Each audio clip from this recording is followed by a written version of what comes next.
Hello guys, it's SquiddyCat here, and this is my first ever video about modern warships. So today I want to make a video talking about the new missile that is coming to the game, the YJ-17. This missile is going to be added to the Battle Pass in August of 2026. It will be in the VIP section, which means you better get your wallet out to get this missile. And the reason I want to talk about this missile is because it is a broken missile. By broken, I mean it is so overpowered. I think there is no other missile to use in this game except for this missile when it comes out. Alright, let's take a look at some of its stats. So here, with my very beautiful handwriting, you have the stats of this missile.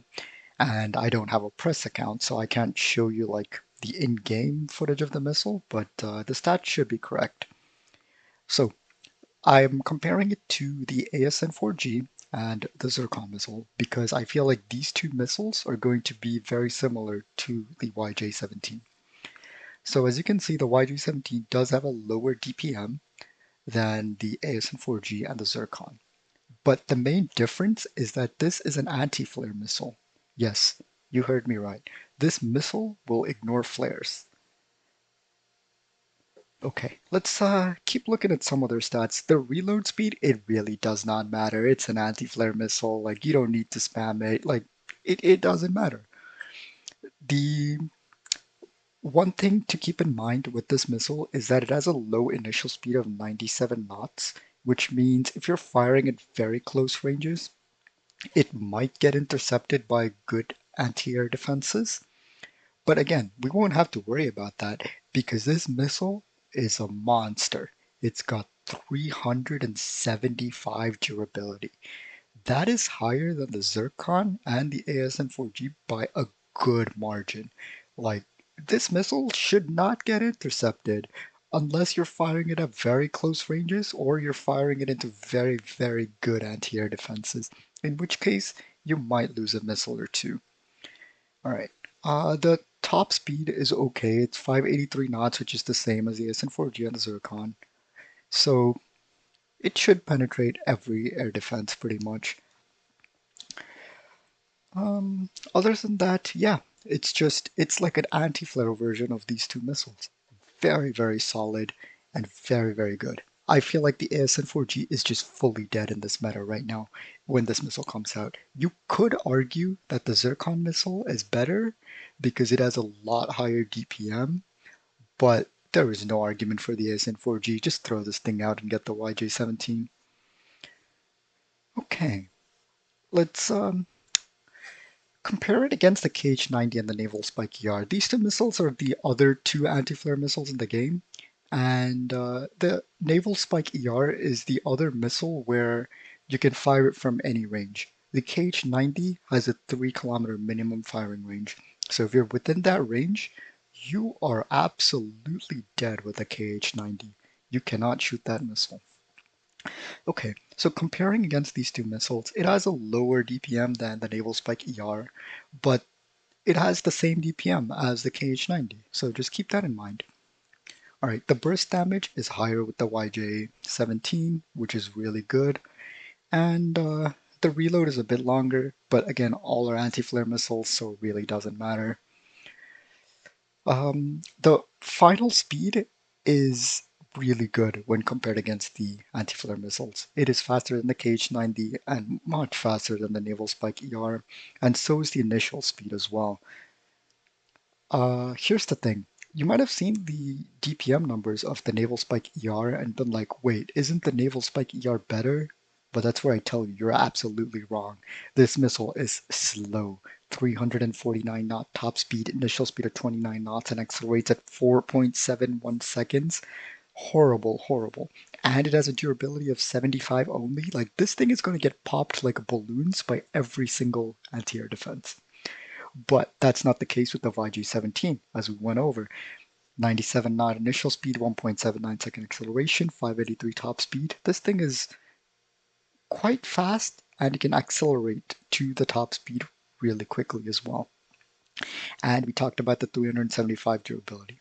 But here's the thing. the KH-90 will still be better at penetrating the top tier air defenses just because it's a cluster missile. So when the KH-90 gets close to the target, it will split into its clusters and go hit the target, while the YJ-17 stays as the whole missile throughout the way. So the KH-90, even though it has a lower durability, should penetrate better than the YJ-17. But I don't think the KH-90 is ever going to come into play again just because 3 kilometer minimum firing range, like that doesn't exist with the YG-17. You can fire that thing at any range. Like this missile is going to be so incredibly good. Okay, so how do you get this missile now? Well, that's where I gotta tell you some bad news to all the free-to-play players. You can only get this from the VIP Battle Pass. So get ready to pay up $15 if you want this missile. And I can tell you this, me personally, I'm going to buy this missile 2 or 3 times. So I'm going to reset the battle pass and do it twice, just so I can get the YJ-17 3 times and use it on some really broken ships. It is going to be so fun to spam this missile. Well, I guess that leads me to the last point of the video, and it's this meme right here. Please, devs, just take my money and give me this missile already.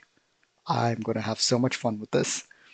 Anyways, just one point about the ship and equipment rebalance.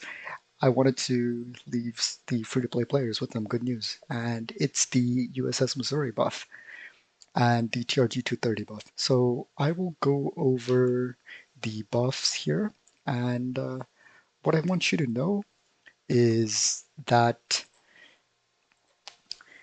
the USS Missouri is getting an autocannon slot. So here you see right now the USS Missouri does not have an autocannon slot. It's getting an autocannon slot here, and it's going to have 2 autocannons.